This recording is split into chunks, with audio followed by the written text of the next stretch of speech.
नमस्कार।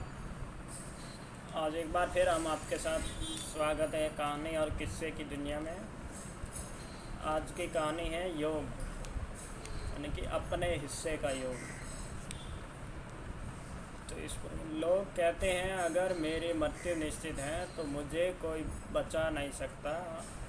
अभी मेरा जीना तय है तो कोई मार नहीं सकता। इस प्रकार की सोच में हमें निर्भर और आशावादी ज़रूर बनाती हैं, पर इसका मतलब यह नहीं है कि हमारे हित में बताए गए परहेज, सतर्कता और हिदायतों को हम न आजमाएं या अपने जीवन को स्वस्थ और सुरक्षित रखने के लिए उचित कदम न उठाएं। आज कोरोना काल में ये बातें और भी प्रासंगिक हो गई हैं। कोरोना की पहली लहर जब लगभग समाप्ति की ओर थी, तब हमारे अंदर अति आत्मविश्वास और कुछ लापरवाहियाँ देखने में आई है।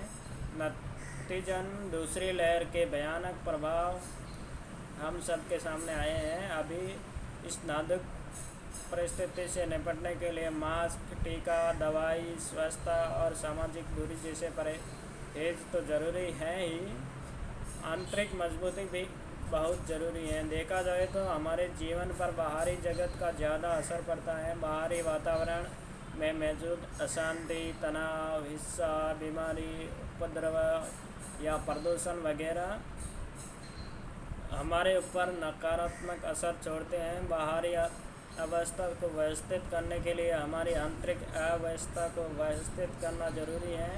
दोनों अव्यवस्थाओं के स्वास्थ्य संतुलन को और सुव्यवस्थित करने के लिए प्राचीन भारतीय योग व ध्यान पद्धति की कारगर माना गया है। योग से हमारा अभिप्राय सिर्फ आसान प्राणायाम ही नहीं, यह तन, मन और श्वासों का व्यायाम है।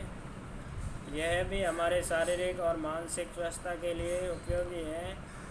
इसके साथ साथ संपूर्ण स्वास्थ्य, संतुलन और आत्मिक संपन्नता प्राप्त करना भी जरूरी है। आत्मा में निहित सकारात्मक गुण और शक्तियों को विकसित करना आवश्यक है। इसके लिए अंतरात्मा और परमात्मा को सही रूप से समझना, पहचानना और उनके साथ सच्ची विधि से जुड़े रहना आवश्यकता है।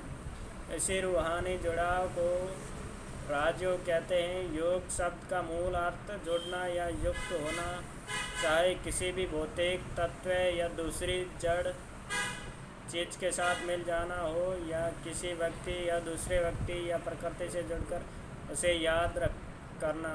इन हालात को भौतिक और अधिभौतिक योग कहते हैं। राजयोग के माध्यम से हम परमात्मा के साथ मन बुद्धि से जुड़ते हैं। इनसे युक्ति होकर ही संसार से, सांसारिक संबंध से दूर नहीं होते हैं। हाँ, सांसारिक कर्म बंधन के दुखदायी और नकारात्मक प्रभाव से ज़रूर दूर होते हैं। इसके ज़रिए हम सामाजिक कर्तव्य और उत्तरदायित्व में सफल निर्वहन करने में सक्षम होते हैं। भगवद गीता में इसी को योग्यस्तु कर्माणि कहा गया है। राजयोग का मतलब भौतिक दुनिया या देहधारियों के प्रति नहीं, आंतरिक बुराइयों और दुर्गुणों के प्रति वैराग्य भाव अपनाना है।